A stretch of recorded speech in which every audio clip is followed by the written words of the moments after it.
Archbishop Dr. Dominiquae Bierman has traveled the world for over 3 decades, proclaiming the gospel made in Zion to the nations. She exposes the false doctrines of replacement theology and preaches restoration to the Jewish roots. Now join Archbishop Dominiquae in the latest Bible School on Wheels, exploring the entire land of Israel.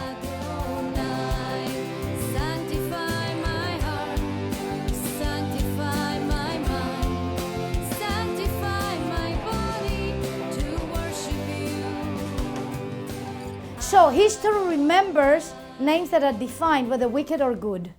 That's who history remembers. Abram. Does history remember Abram? What defined Abram? What defined Abram to really come into covenant, a legal contract with the living Elohim? What defined him was Genesis 22.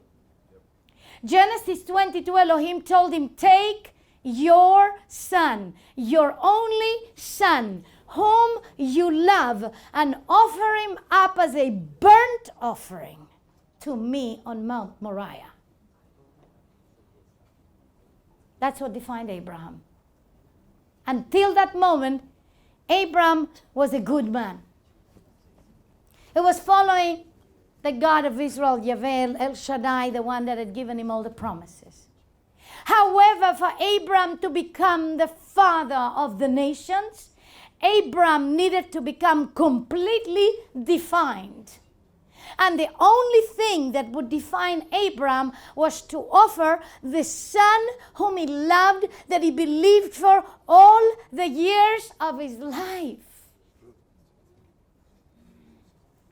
And that only through that son he could multiply and become supposedly the father of the nations. So he was going to put on the altar every promise that Yahweh himself had given him. Everything was going on that altar. That means Abraham was saying, when I'm putting him on the altar, that means I'm going to have no future, no posterity, no blessing, nothing. What did he do? He took him. He took him. And he put him on the altar. And he meant business. He was defined. He grabbed that knife and he was going down to cut him into pieces, because a burnt offering needed to be cut into pieces first. And then you would put fire to the offering. And then the aroma would go up to heaven, and Elohim would smell that aroma and he would be pleased. That's a Holocaust. That's the reason why I'm saying that to call the Shoah the Holocaust is calling the Shoah, or the burning Jews in the gas chambers of the death camps, a pleasing sacrifice with a sweet aroma to Yahweh. And therefore the name Holocaust is not the right name for that horrendous utter devastation that happened in Nazi Europe. It is the Shoah, which means utter devastation. Amen?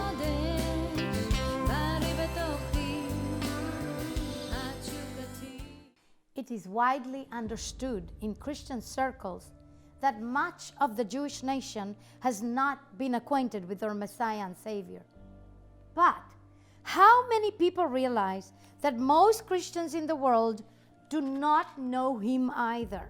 Christendom at large has met a Roman Christ, not a Jewish Messiah. The outcome of this identity theft has been despicable acts of humiliation, murder, and prevalent anti-Semitism in many Christian circles. The fruit of communing with a Roman Christ rather than a Jewish Messiah is bloodshed and cruelty.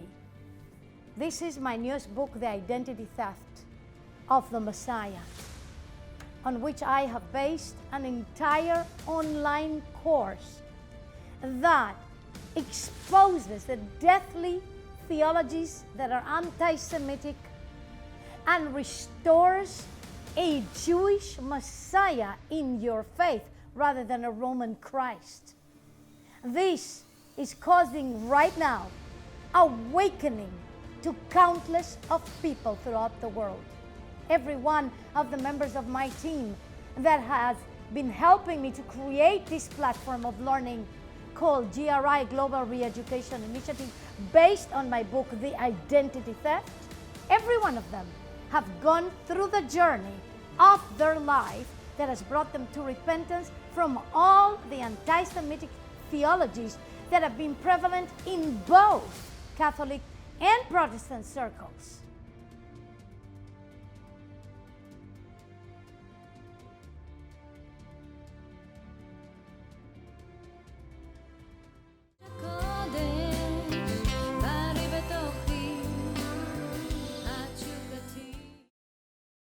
But you see, in Genesis 22, Abraham became so defined.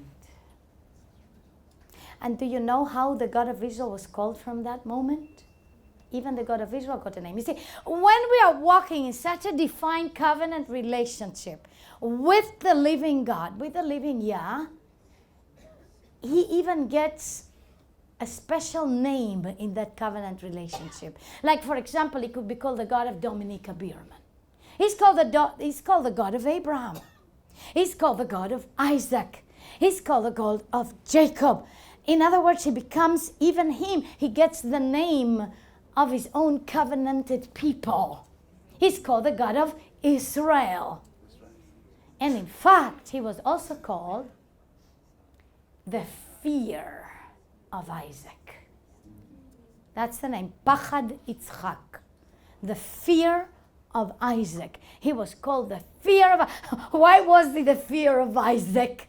Because when Isaac was lying there, do you think that maybe when he saw that knife coming down on him from his own father, he may have had some fear?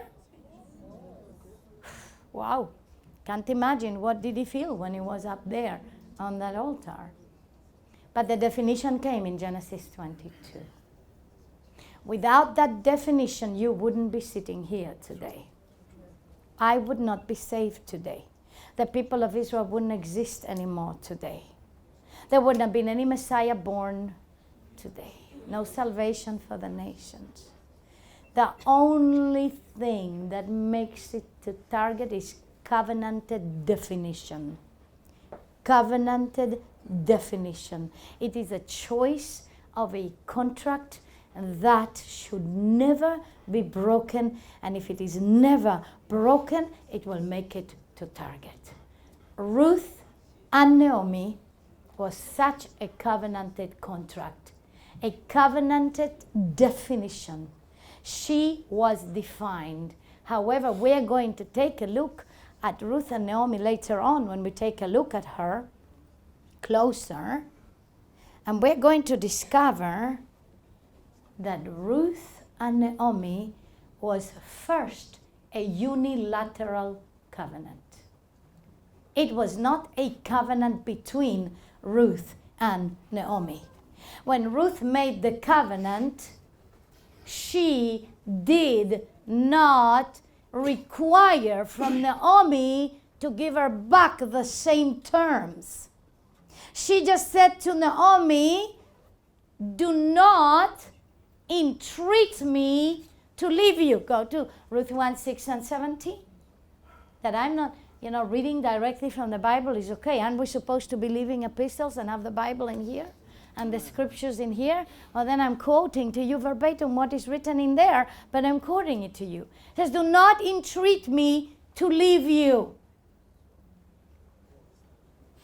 For wherever you go, I will go. Did Naomi tell her the same thing? No. Did Naomi tell Ruth, do not entreat me to leave you? No. And then she said, your Elohim will be my Elohim. Did she require Naomi to say the same to her? No. Unilateral. Your people, my people. She didn't require that Naomi would agree that Moab is the people of Israel. No. She didn't agree. No, it wasn't bilateral. It was unilateral. Unilateral. And then it went on to say, and where you live, I will live. She didn't require Naomi to live where she lived, but she said she was going to live where Naomi lived. And then she said, where you die, I will die. Again, she didn't require this life and death commitment from Naomi. She gave Naomi an unconditional life and death commitment. That is a unilateral covenant, only one-sided. Elohim sometimes also makes unilateral covenant. Noah, when at the end he says that he's making a covenant with the earth, that as long as the earth exists, there will be a seed time and harvest. And he will not again destroy the earth with a flood. Now, that covenant didn't require that Noah would make that covenant with Elohim, or that any humankind that will be there would make any covenant with it. It's a unilateral covenant with the earth. It's a totally unconditional. It doesn't depend even on how we're going to be and how wicked man is going to be on the earth. Elohim said, I will not destroy the earth with a curse anymore. And I will forever allow seed time and harvest. When it's seed time and harvest means that there is always going to be food on the earth. Because if there is seed, then there is a harvest. And if there is a harvest, there is food. So it was always going to allow that man would have food to eat on the earth coming from the plant world. That's a unilateral covenant. Completely unilateral. However, the covenant with Abraham was not unilateral. No. The covenant with Abraham became bilateral. It was unilateral at first.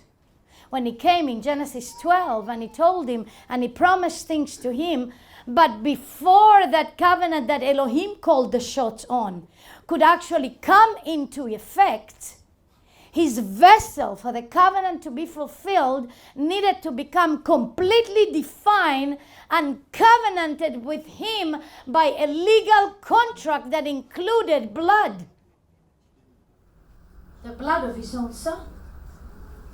And when he came down with that knife and the angel said, wait, now I know that you love me because you have not withheld your son from me, your only son. Then I will fulfill with you everything that I have told you. And I'm going to paraphrase because it happened thousands of years later. Because you have not withheld your son from me, I will not withhold my son from you and from humanity.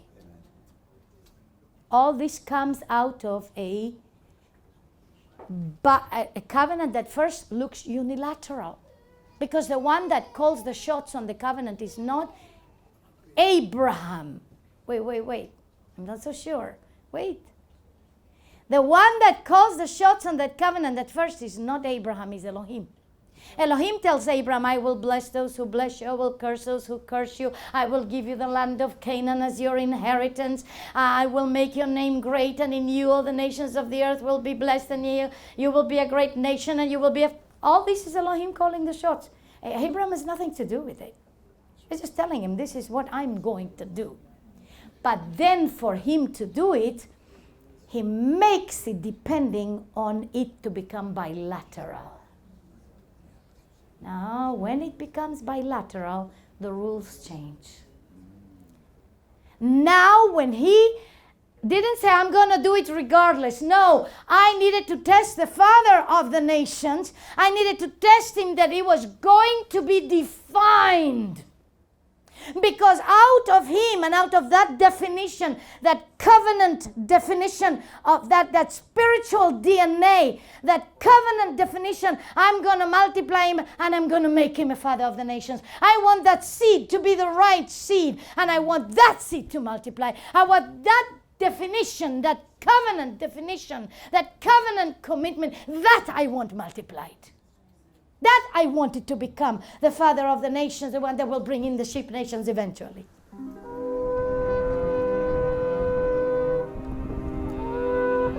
I have read most of Archbishop Dominiquae Bierman's books, and one of the favorites is Healing Power of the Roots. And on its cover, you will see life or death. And it's a very touching message. That's the part that took my attention and I really wanted to read it all through. I couldn't put that book away. I read it all the way through, and it really is life or death. Once we know the roots of our faith, we will understand what we are doing in life. If we don't really know where the roots of our faith are, then we are lost in the wilderness. And it's a very powerful book, and I encourage anyone who can buy it to read it. And now back to Bible School on Wheels with Archbishop Dominiquae Bierman. So, when Abraham was willing, when it became defined, when Abraham responded, then the covenant became bilateral. Though Elohim is the one that called all of the shots, Abraham now bought himself through a legal contract of definition. He bound himself to Yahweh in such a form that now whatever Abraham would ask from Elohim, Elohim would give him. And now we can understand why in Genesis chapter 18, when he has the three angels appearing and he feeds them with goat meat and butter.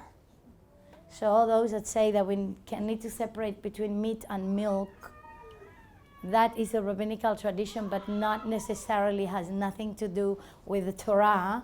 That's right. It was just simply that we're not supposed to boil a kid in its mother's milk, which was a pagan rite for fertility. So technically don't do that pagan rite. But to eat butter with meat or meat with milk is not against the Torah. It's okay. For those that want to be more rabbinical than the rabbis. I'm just letting you know. Okay. And so when these angels show up, three of them, and they talk to Abraham at the entrance of the tent, and then Elohim says, shall I hide from my friend Abraham what I'm going to do? For I know that he will teach his children to obey my covenant and to keep my commandments and my statutes and my precepts. And then he didn't hide from him the fact that he was about to send these angels to destroy Sodom and Gomorrah because of the wickedness in those cities that included flagrant homosexuality. He didn't hide that fact. He told him what he was going to do. Abraham had family there. Lot was Lot a covenanted person? No. Yes or no? Nope. Lot was in alliance with Abraham as long as it served his interest. If it didn't serve his interest, he was not there. And that's the difference between alliance and covenant too. That alliance is based on mutual interest. As long as it's mutually interesting to us to be together, we will be together, we will form an alliance. A covenant and definition covenant and covenant definition is another ballgame. Lot was not a covenant man. It was not covenanted with Abraham. It was covenanted with the God of Abraham, sort of. He believed in the God of Abraham, but he loved his own life and the things of this world much more than he loved the God of Abraham. And therefore he chose this area in the Jordan Valley, or at the edge of the Jordan Valley, or the Kikar Yarden, which is when the Jordan Valley now becomes the Dead Sea. Okay, there is that area was very, very beautiful, and it had a lot of vegetation and fruits and flowers, and he loved it and he liked it so much that he took all that area, though it was very wicked, but he took it. Then Abraham took all the rest of the land of Canaan. But you see, because the moment that you become defined in your covenant allegiance, like Abram was defined with Elohim, like Ruth was defined with Naomi. Notice that I've mentioned two very defined covenants. One is towards the Almighty, and one is between woman and woman, or human being to human being. I could show you other ones that are from human being to human being, like David and Jonathan. I could show you other ones as well. And of course, the covenant of marriage that happens when people understand what the covenant of marriage really means, which will be another subject that's very important to understand what the covenant of marriage really means in this generation of divorce. And so, when he became defined in his covenant by obeying Yahweh to the uttermost, to the point of being willing to kill his own son and burn him to Elohim. Wow. Then he became the friend of Elohim. Then he became his friend.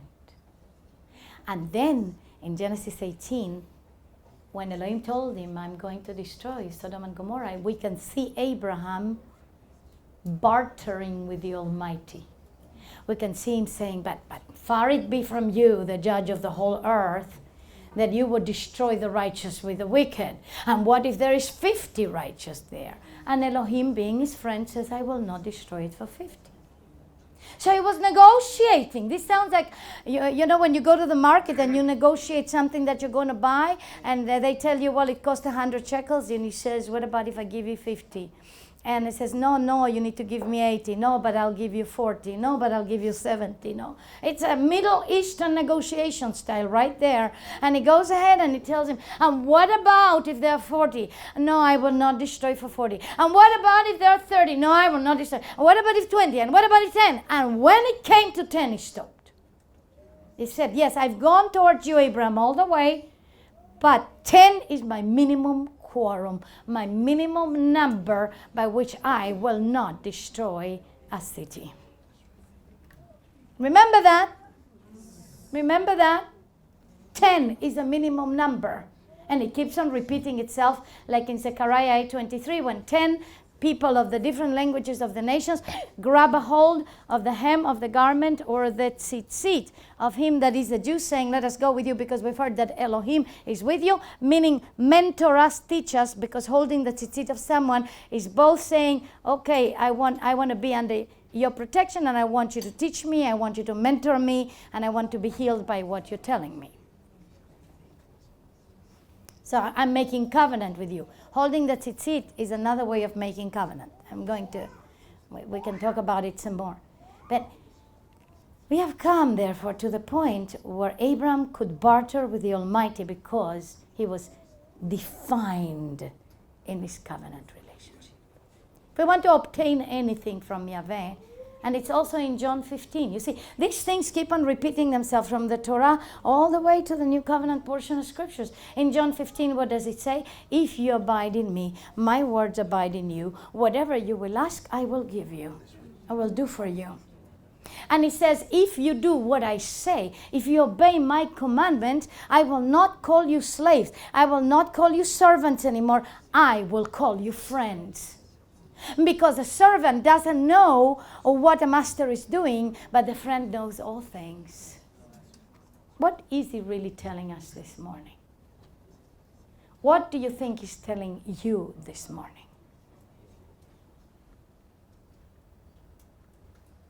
I know what he has told me from the beginning, and it was that I can't be wishy-washy, that I need to be defined, and that my covenant needs to be defined with him and with you all. You see, I'm covenanted with Elohim through the blood of Yeshua, but not only because Yeshua spilled his blood. Because Yeshua spilled his blood, but my response to him is all of me to you. All of me belongs to you. Whatever you tell me to do, that's what I'm going to do. Like Abraham did with his son Isaac. So I have a covenant with him, and that even sometimes has mandated me to forfeit the ones I love that maybe are not doing the will of the Father for those whom he loves that are doing the will of the Father. But I have a covenant with him, and Through him I have a covenant with you all, and my covenant with you all has caused me to be standing with you here today. And I told you that this last month I had enough of a reason not to be here today. Those that know what has happened to me this last month, you know that I have more than enough reasons not to be here today. I have more than enough reasons to have canceled the whole operation. Those that know, would you agree what I'm saying is true? Yes. And I'm not exaggerating one bit.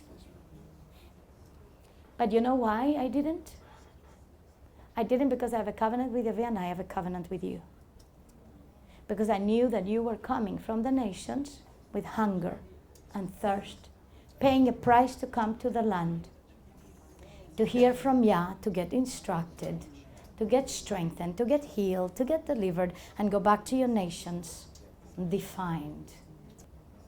Because I have a covenant with you too, and I want you, therefore, to see how you should do it so that you can walk exactly in the same way. So what is it telling us today? Because you see, this particular conference doesn't come at a time when things are plastic. They are coming when there are realities behind us. There are backgrounds that we're working with.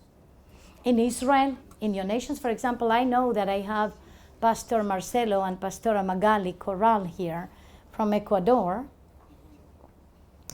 And I know that, for example, their nation is in a state of emergency.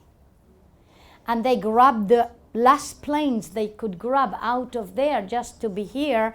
And it's a miracle even that they could come out, because the whole country is in a state of emergency. So there's a reality there.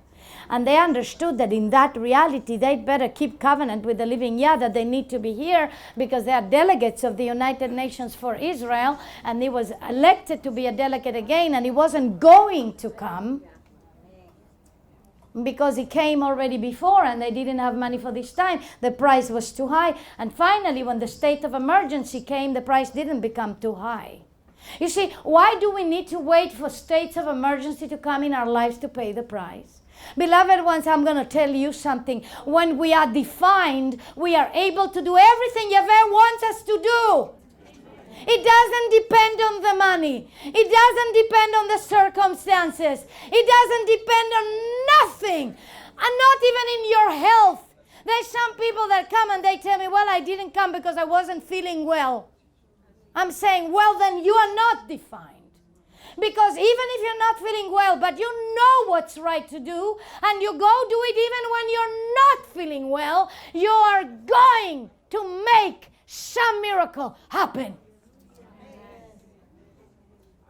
Because only by that kind of a definition we can change the world. That's the reason why Hitler could change the world for the evil.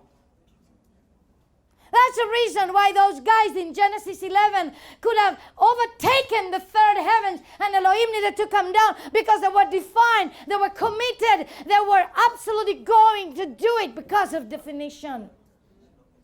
Yahweh is telling us that if we do not become this defined, we are going to be nothing but a useless organization.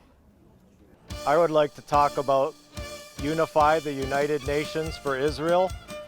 I am proud to be a member of Unify and also one of the 70 righteous who support the United Nations for Israel. During the parade in Jerusalem, we had 12 nations that were marching with us.